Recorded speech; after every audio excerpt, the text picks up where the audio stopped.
Intellectual temper of the age. The present age is a critical one, and interesting to live in. The civilization, characteristic of Christendom, has not disappeared, yet another civilization has begun to take its place. We still understand the value of religious faith. We still appreciate the pompous acts of our forefathers. We are brought up on academic architecture, sculpture, painting, poetry, and music. We still love monarchy and aristocracy, together with that picturesque and dutiful order which rested on local institutions, class privileges, and the authority of the family. We may even feel an organic need for all these things, cling to them tenaciously, and dream of rejuvenating them. On the other hand, the shell of Christendom is broken. The unconquerable mind of the East, the pagan past, the industrial, socialistic future confront it with their equal authority.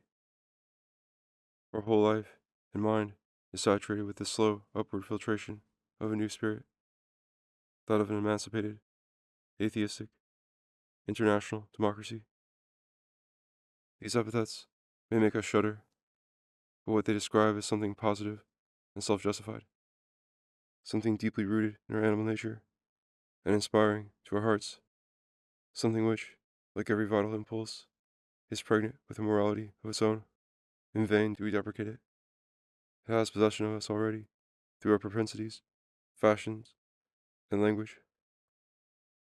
Our very plutocrats and monarchs are at ease only when they are vulgar. Even prelates and missionaries are hardly sincere or conscious of an honest function, save as they devote themselves to social work. For willy-nilly, the new spirit has hold of our consciences as well. This spirit is amiable as well as disquieting, liberating as well as barbaric. And a philosopher in our day, conscious both of the old life and of the new, might repeat what Goethe said of his successive love affairs, that it is sweet to see the moon rise while the sun is still mildly shining. Meantime, our bodies in this generation are generally safe and often comfortable, and for those who can suspend their irrational labors long enough to look about them, the spectacle of the world, if not particularly beautiful or touching, presents a rapid and crowded drama, and, where here concerns me most, one unusually intelligible. The nations, parties, and movements that divide the scene have a known history. We are not condemned, as most generations have been, to fight and believe without inkling of the cause. The past lies before us. The history of everything is published. Everyone records his opinion and loudly proclaims what he wants. In this babel of ideas, few demands are ever literally satisfied, but many evaporate, merge together, and reach an unintended issue with which they are content. The whole drift of things presents a huge, good-natured comedy to the observer. It stirs not unpleasantly a certain sturdy animality and hearty self-trust which lie at the base of human nature. A chief characteristic of the situation is that moral confusion is not limited to the world at large, always the scene of profound conflicts, but that it has penetrated to the mind and heart of the average individual. Never, perhaps, were men so like one another and so divided within themselves. In other ages, even more than at present, different classes of men have stood at different levels of culture, with a magnificent readiness to persecute and to be martyred for their respective principles. These militant believers have been keenly conscious that they had enemies, but their enemies were strangers to them, whom they could think of merely as such, regarding them as blank, negative forces, hateful, black devils, whose existence might make life difficult, but could not confuse the ideal of life. No one sought to understand these enemies of his, nor even to conciliate them, unless under compulsion, or out of insidious policy, to convert them against their will.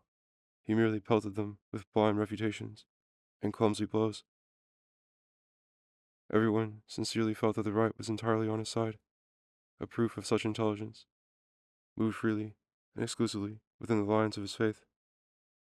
The result of this was that his faith was intelligent. I mean, that he understood it, and had a clear, almost instinctive perception of what was compatible or incompatible with it.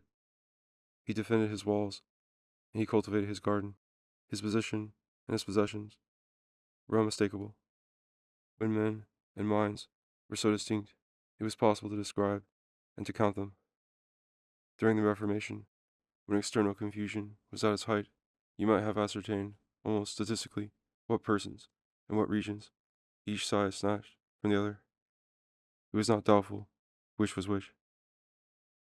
The history of their respective victories and defeats could consequently be written. So in the 18th century, it was easy to perceive how many people Voltaire and Rousseau might be alienating from Bossuet and Fenelon. But how shall we satisfy ourselves now whether, for instance, Christianity is holding its own? Who can tell what vagary, what compromise may not be calling itself Christianity? A bishop may be a modernist, a chemist may be a mystical theologian, a psychologist may be a believer in ghosts. For science, too, which had promised to supply a new and solid foundation for philosophy, has allowed philosophy rather to undermine its foundation, and is seen eating its own words through the mouths of some of its accredited spokesmen, and reducing itself to something utterly conventional and insecure.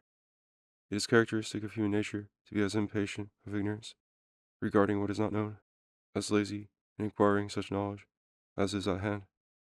And even those who have not been lazy sometimes take it into their heads to disparage their science, and to outdo the professional philosophers in psychological skepticism, in order to plunge with them into the most vapid speculation.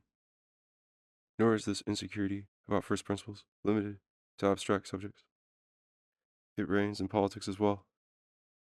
Liberalism had been supposed to advocate liberty, but what the advanced parties that still call themselves liberal now advocate is control. Control over property, trade, wages, hours of work, meat and drink, amusements, and in a truly advanced country like France, control over education and religion. And it is only on the subject of marriage, if we ignore eugenics, that liberalism is growing more and more liberal. Those who speak most of progress measure it by quantity and not by quality. How many people read and write, or how many people there are, or what is the annual value of their trade, whereas true progress would rather lie in reading or writing fewer and better things, and being fewer and better men, and enjoying life more. But the philanthropists are now preparing an absolute suggestion of the individual in soul and body, the instincts of the majority, the most cruel and unprogressive of masters. And I am not sure that the liberal maxim, the greatest happiness of the greatest number, has not lost whatever was just or generous in its intent, and come to mean the greatest idleness of the largest possible population. Nationality offers another occasion for strange moral confusion. It had seemed that an age that was leveling and connecting all nations, an age whose real achievements were of international application, was destined to establish the solidarity of mankind as a sort of axiom. The ideal of solidarity is indeed often invoked in speeches, and there is an extreme socialist party that, when a wave of national passion does not carry it the other way, believes in international brotherhood. But even here, black men and yellow men are generally excluded, and in higher circles, where history, literature, and political ambition dominate men's minds, nationalism has become, of late, an omnivorous, all-permeating passion. Local parliaments must be everywhere established. Extinct or provincial dialects must be galvanized into national languages. Philosophy must be made racial. Religion must be fostered where it emphasizes nationality, and denounced where it transcends it. Man is certainly an animal that, when he lives at all, lives for ideals. Something must be found to occupy his imagination, to raise pleasure and pain into love and hatred, and change the prosaic alternative between comfort and discomfort into the tragic one between happiness and sorrow. Now that the hue of daily adventure is so dull, when religion, for the most part, is so vague and accommodating, when even war is a vast impersonal business, nationality seems to have slipped into the place of honor. It has become the one eloquent, public, intrepid illusion. Illusion, I mean, when it is taken for an ultimate good or a mystical essence. For of course nationality is a fact. People speak some particular language and are very uncomfortable where another is spoken, or their own is spoken differently.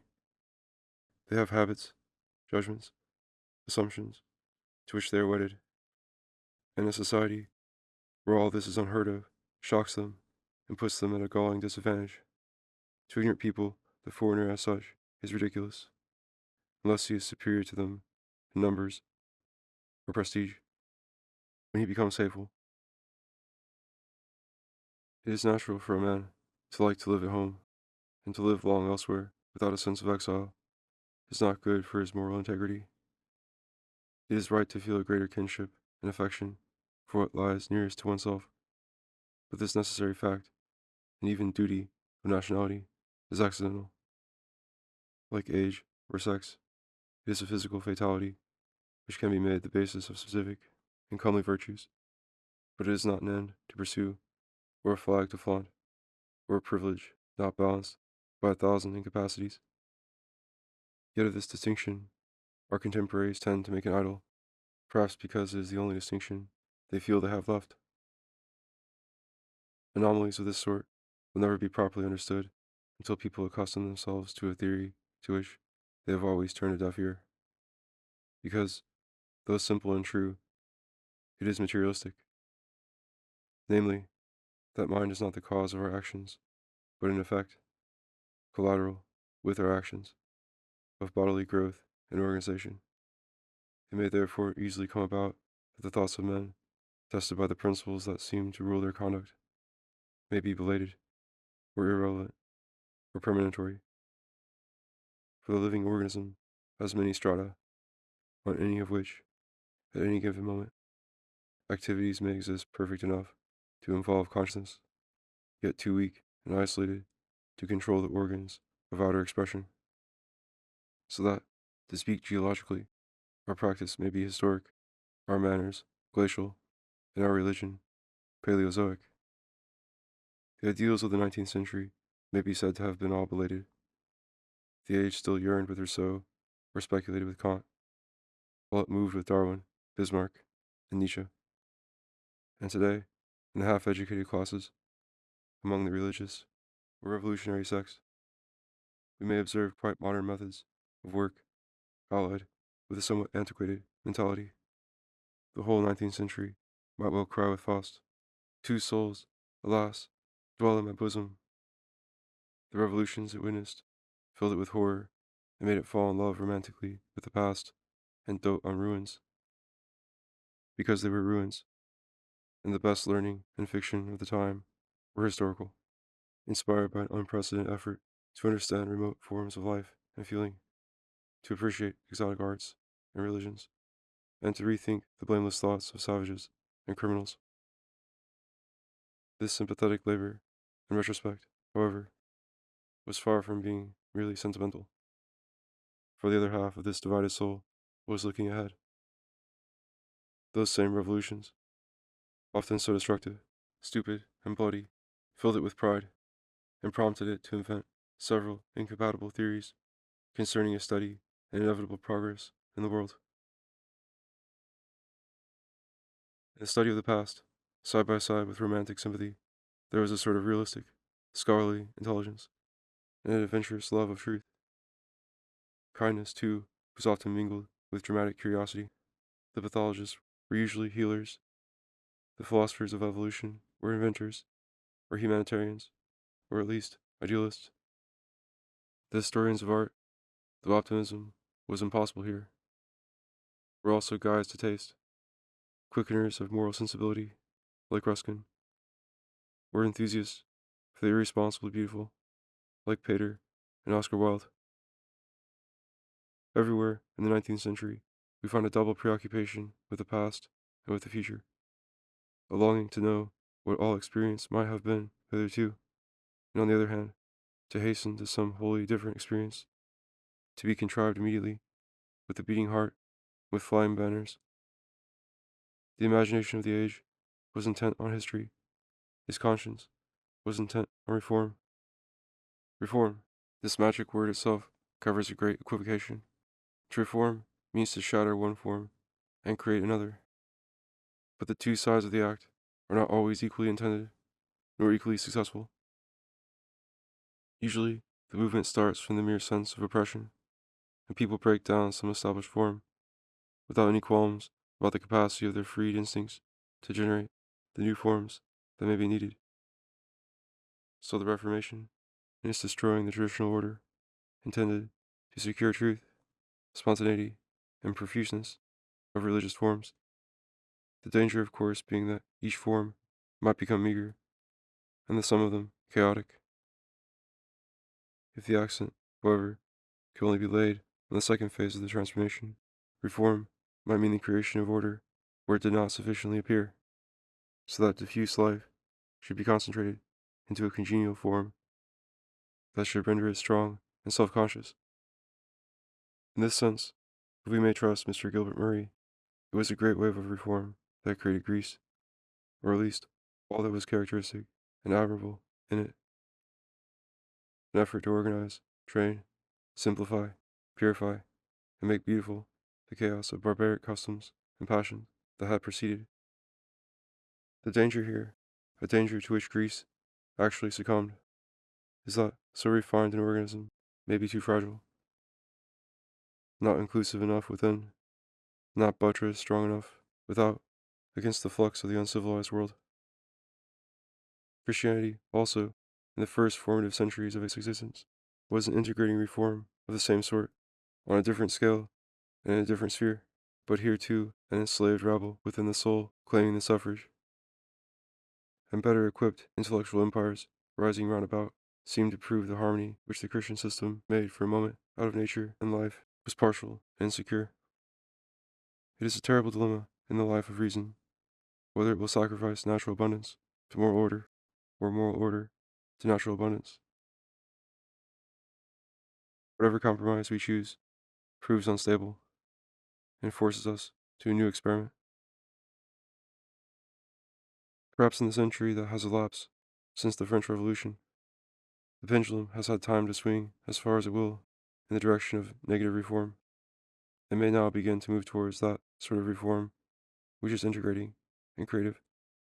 The veering of the advanced political parties from liberalism to socialism would seem to be a clear indication of this new tendency. It is manifest also in the love of nature, in athletics, in the new woman, in a friendly medical attitude towards all the passions.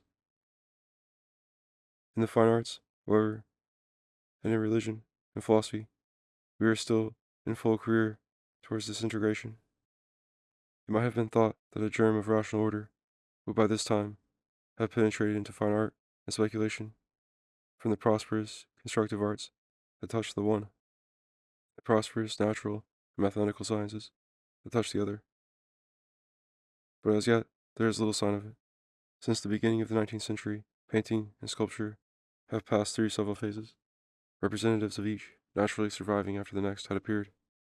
Romanticism, half lurid, half effeminate, yielded to a brutal pursuit of material truth, and a pious preference for modern and humble sentiment. This realism had a romantic vein in it, and studied vice and crime, tedium and despair, with a very genuine, horrified sympathy. Some went in for a display of archaeological lore, or for exotic motifs. Others gave all their attention to rediscovering and emphasizing abstract problems of execution, the highway of technical tradition having long been abandoned. Beginners are still supposed to study their art, but they have no masters from whom to learn it.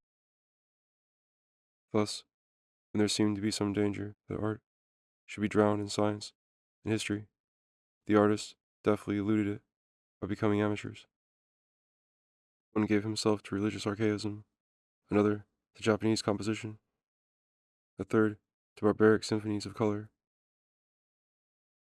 Sculptors tried to express dramatic climaxes or inarticulate lyrical passion, such as music might better convey, and the latest whims are apparently to abandon painful observation altogether, to be merely decorative or frankly mystical, and to be satisfied with the childishness of hieroglyphics or the crudity of caricature.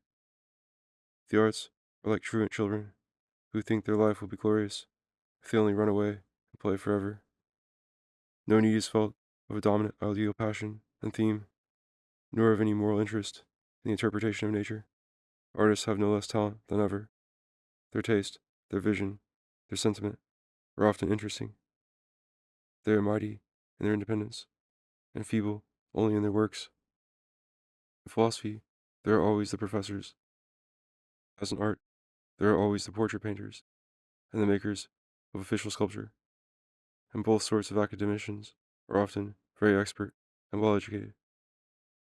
Yet in philosophy, besides the survival of all the official and endowed systems, there has been of late a very interesting, fresh movement, largely among the professors themselves, which, in its various hues, may be called irrationalism, vitalism, pragmatism, or pure empiricism. But this movement, far from being a reawakening of any organizing instinct, is simply an extreme expression of romantic anarchy. It is, in essence, but a franker confession of the principle upon which modern philosophy has been building, or unbuilding, for these 300 years. I mean, the principle of subjectivity. Berkeley and Hume, the first prophets of the school, taught that experience is not a partial discovery of other things, but is, itself, the only possible object of experience. Therefore, said Kant, in the second generation of prophets, any world we may seem to live in, even those worlds of theology or of history which Berkeley or Hume had inadvertently left standing, must be an idea which our present experience suggests to us, and which we frame as the principles of our mind allow and dictate that we should. But then, say the latest prophets, of Venarius, William James, and Bergson, these mental principles are no antecedent necessities or duties imposed on our imagination. They are simply parts of flying experience itself, and the ideas, say of God or of matter, which they lead us to frame, have nothing compulsory or fixed about them. Their sole authority lies in the fact that they may be more or less congenial or convenient, by enriching the flying moment aesthetically, or helping it to slip prosperously into the next moment. Immediate feeling, pure experience, is the only reality, the only fact. If notions which do not reproduce it fully, as it flows, are still called true, and they evidently ought not to be, it is only in a pragmatic sense of the word, and that while they present a false and heterogeneous image of reality, they are not practically misleading. As, for instance, the letters on this page are no true image of the sounds they call up, nor the sounds of the thoughts, yet both may be correct enough if they lead the reader, in the end, to the things they symbolize. It is, in Bergson, the most circumspect and best equipped thinker of this often scatterbrained school, who has put this view in a frank and tenable form, avoiding the bungling it has sometimes led to about the meaning of truth. Truth, according to M. Bergson, is given only in intuitions which prolong experience, just as it occurs in its full immediacy. On the other hand, all representation, thought, theory, calculation, or discourse is so much mutilation of the truth, excusable only because imposed upon us by practical exigencies. The world, being a feeling, must be felt to be known, and then the world and the knowledge of it are identical. But if it is talked about or thought about, it is denaturalized. Although convention and utility may compel the poor human being to talk and to think, exiled as he is from reality in his Babylon of abstractions. Life, like the porcupine, when not ruffled by practical alarms, can let its fretful quills subside. The mystic can live happily in the droning consciousness of his own heartbeats and those of the universe. With this, we seem to have reached the extreme of self-concentration and self-expansion, the perfect identity and evolution of everything in oneself.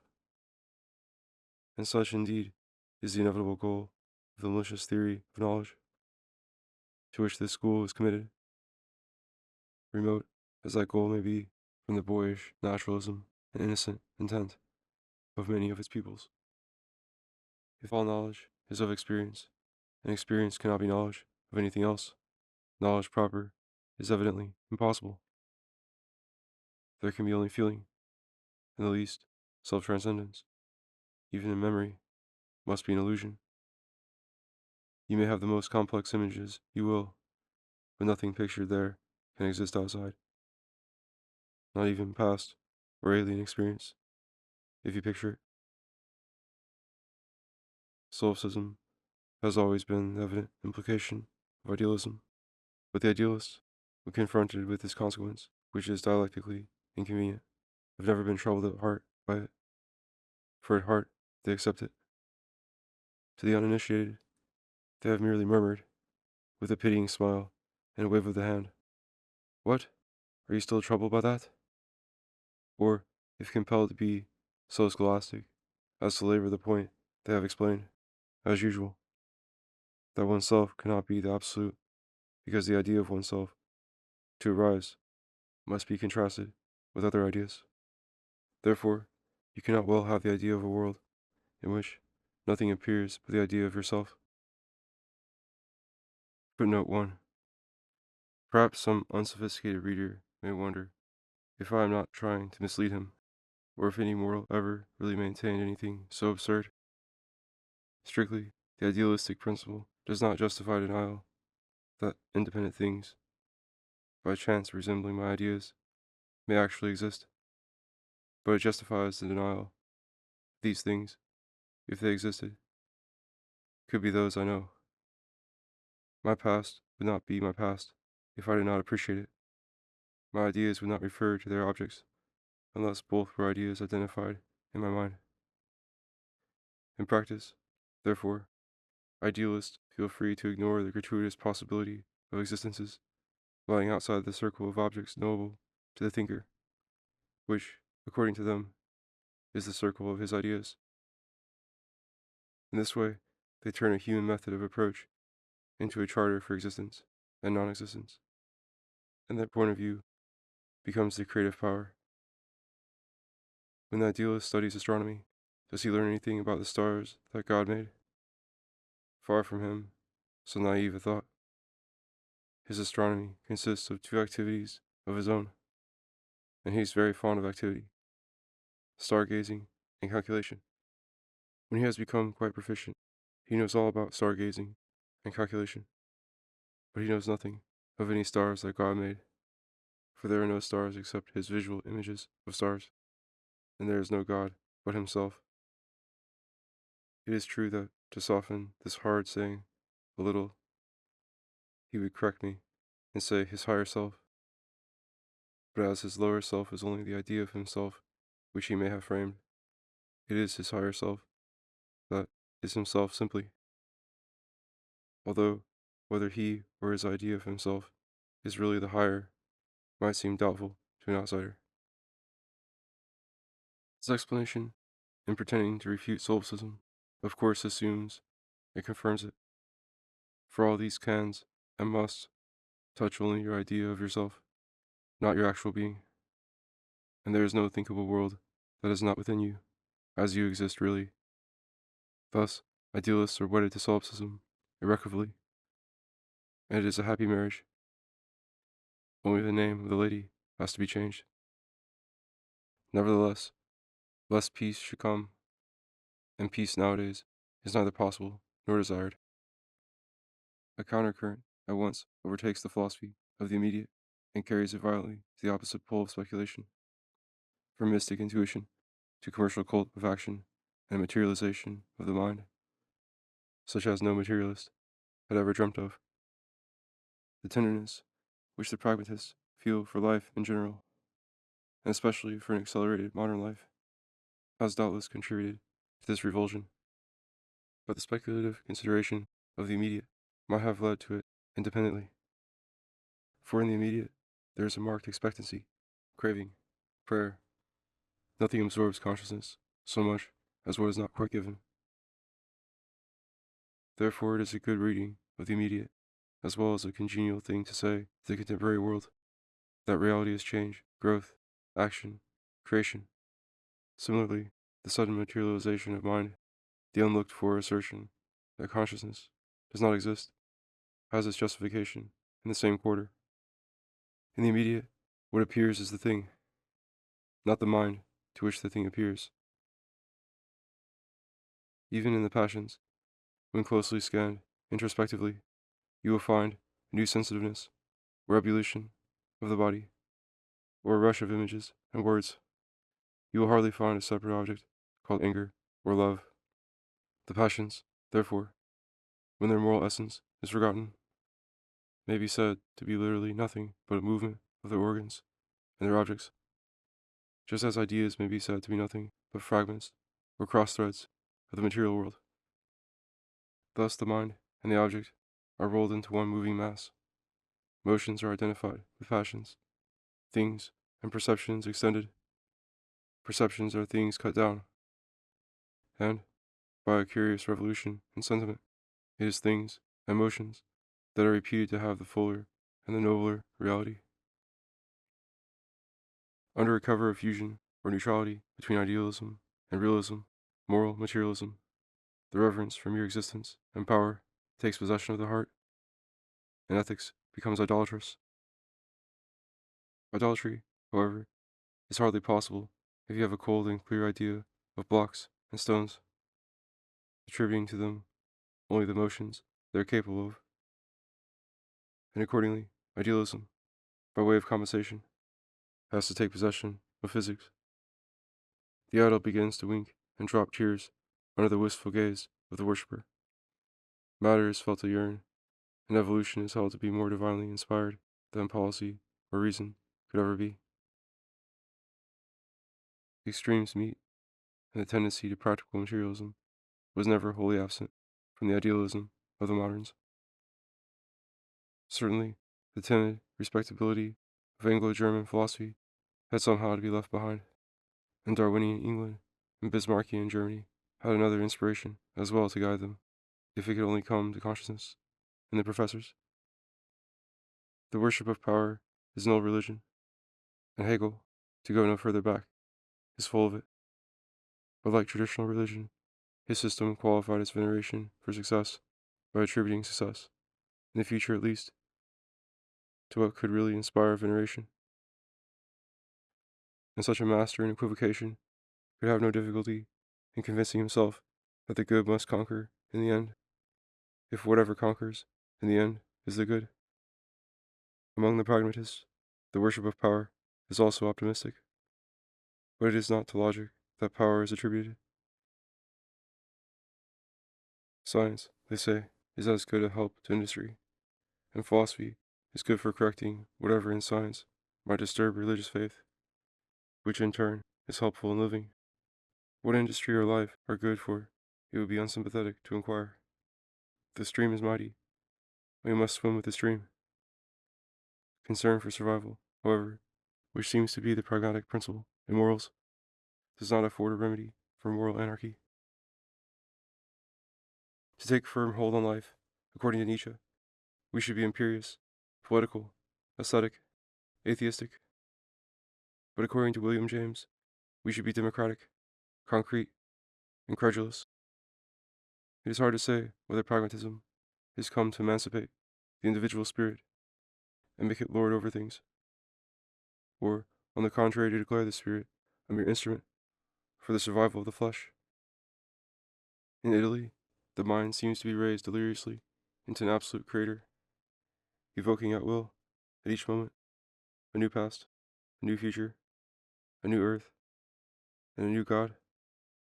In America, however, the mind is recommended rather as an unpatented device for oiling the engine of the body and making it do double work. Trustful faith in evolution and a longing for intense life are characteristic of contemporary sentiment, but they do not appear to be consistent with that contempt for the intellect, which is no less characteristic of it. Human intelligence is certainly a product, and a late and highly organized product, of evolution. It ought, apparently, to be as much admired as the eyes of mollusks or the antennae of ants. And if life is better, the more intense and concentrated it is, intelligence would seem to be the best form of life. But the degree of intelligence which this age possesses makes it so very uncomfortable that, in this instance, it asks for something less vital, and sighs for what evolution has left behind. In the presence of such cruelly distinct things as astronomy, and such cruelly confused things as theology, it feels la nostalgie de la boue. It was only, and Bergson tells us, where dead matter oppressed life, that life was forced to become intelligence. For this reason, intelligence kills whatever it touches. It is the tribute that life pays to death. Life would find it sweet to throw off that painful subjection to circumstance, and bloom in some more congenial direction. In Bergson's own philosophy is an effort to realize this revulsion, to disintegrate intelligence and stimulate sympathetic experience. His charm lies in the relief which it brings to a stale imagination, an imagination from which religion has vanished, and which is kept stretched on the machinery of business and society, or on small half-borrowed passions, which we clothe in a mean rhetoric, and dot with vulgar pleasures. Finding their intelligence enslaved, our contemporaries suppose that intelligence is essentially servile. Instead of freeing it, they try to elude it, not free enough themselves morally, but bound to the world partly by piety and partly by industrialism. They cannot think of rising to a detached contemplation of earthly things, and of life itself and evolution. They revert rather to sensibility, and seek some bypath of instinct or dramatic sympathy in which to wonder. Having no stomach for the ultimate, they burrow downwards towards the primitive, but the longing to be primitive is a disease of culture. It is archaism in morals. To be so preoccupied with vitality is a symptom of anemia. When life was really vigorous and young, in Homeric times, for instance, no one seemed to fear that it might be squeezed out of existence, either by the incubus of matter or by the petrifying blight of intelligence. Life was like the light of day, something to use, or to waste, or to enjoy. It was not a thing to worship, and often the chief luxury of living consisted in dealing death about vigorously. Life indeed was loved, and the beauty and pathos of it were felt exquisitely. But its beauty and pathos lay in the divineness of its model and in its own fragility. No one paid it the equivocal compliment of thinking it a substance or a material force. Nobility was not then impossible in sentiment, because there were ideals in life higher and more indestructible than life itself, which life might illustrate, and to which it might fitly be sacrificed. Nothing can be meaner than the anxiety to live on anyhow and in any shape. A spirit with any honor is not willing to live except in its own way, and a spirit with any wisdom is not over-eager to live at all. In those days, men recognized immortal gods and resigned themselves to being mortal. Yet those were the truly vital and instinctive days of the human spirit. Only when vitality is low do people find material things oppressive and ideal things unsubstantial. Now there is more motion than life, and more haste than force. We are driven to distraction by the tickling of the tiresome clocks, material and social, by which we are obliged to regulate our existence. We need ministering angels to fly to us from somewhere, even if it be from the depths of protoplasm. We must bathe in the currents of some non-human vital flood, like consumptives in their last extremity, who must bask in the sunshine and breathe the mountain air. And our disease is not without its sophistry to convince us that we were never so well before, or so mightily conscious of being alive. When chaos has penetrated so far into the moral being of nations, they can hardly be expected to produce great men. A great man need not be virtuous, nor his opinions right, but he must have a firm mind, a distinctive, luminous character. If he is to dominate things, something must be dominant in him. We feel him to be great in that he clarifies and brings to expression something which was potential in the rest of us, but which with our burden of flesh and circumstance we were too torpid to utter. The great man is a spontaneous variation in humanity, but not in any direction. A spontaneous variation might be a mere madness, or mutilation, or monstrosity.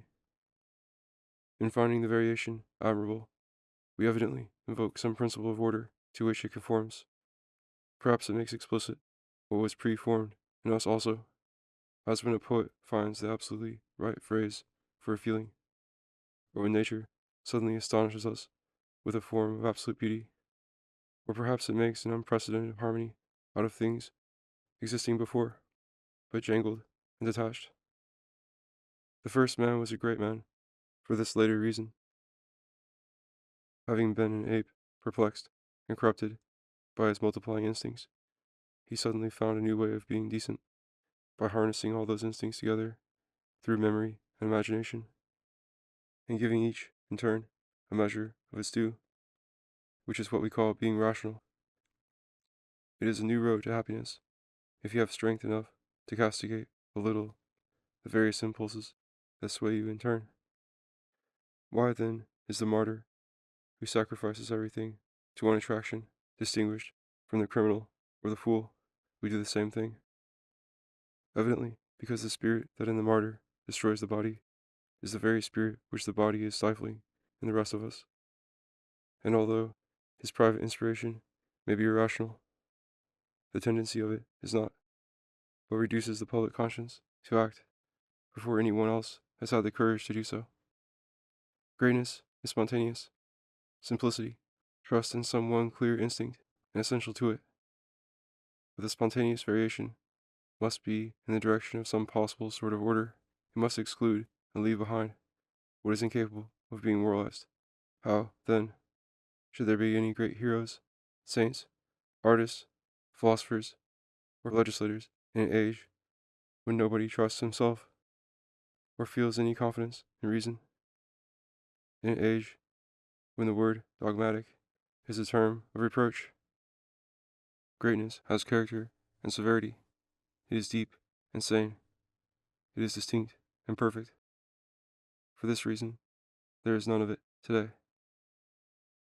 There is indeed another kind of greatness, or rather, largeness of mind, which consists in being a synthesis of humanity in its current phases, even if without prophetic emphasis or direction.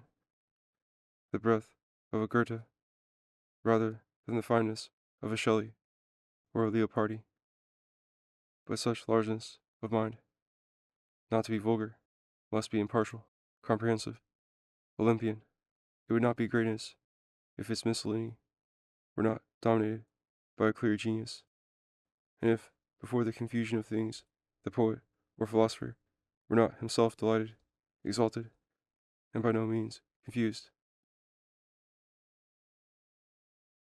Nor does this presume omniscience on his part. It is not necessary to fathom the ground or the structure of everything in order to know what to make of it. Stones do not disconcert a builder because he may not happen to know what they are chemically, and so the unsolved problems of life and nature and the babble of society need not disturb the genial observer, though he may be incapable of unraveling them. He may set these dark spots down in their places, like so many caves or wells in a landscape, without feeling bound to scrutinize their depths, simply because their depths are obscure. Unexplored, they may have a sort of luster. Explored, they might merely make him blind, and it may be a sufficient understanding of them to know that they are not worth investigating.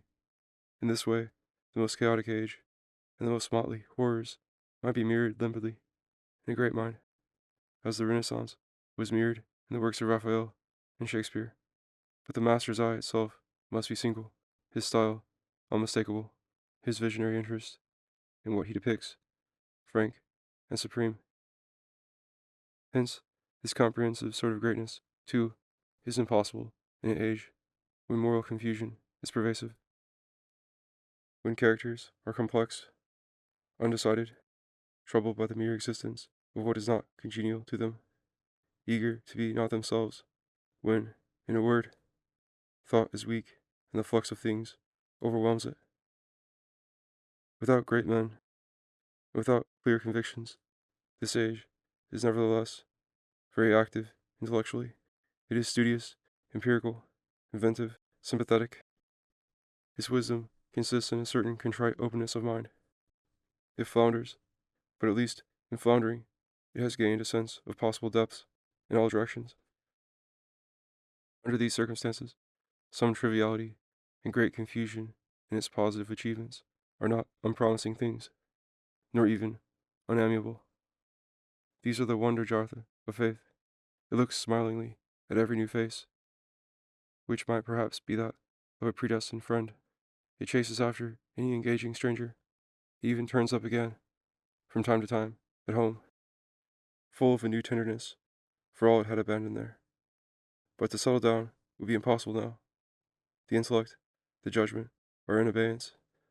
Life is running torpid and full, and it is no marvel that reason, after vainly supposing that it had ruled the world, should abdicate as gracefully as possible, when the world is so obviously the sport of cruder powers, vested interests, tribal passions, stock sentiments, and chance majorities. Having no responsibility laid upon it, reason has become irresponsible.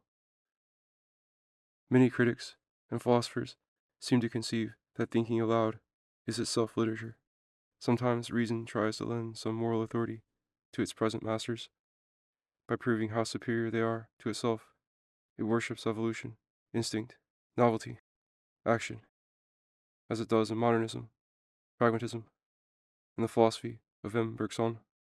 At other times, it retires into the free hold of those temperaments whom this world has ostracized, the region of the non-existent, and comforts itself with its indubitable conquest there. This happened earlier to the Romanticists, in a way which I have tried to describe in the subjoined paper on Shelley, although their poetic and political illusions did not suffer them to perceive it.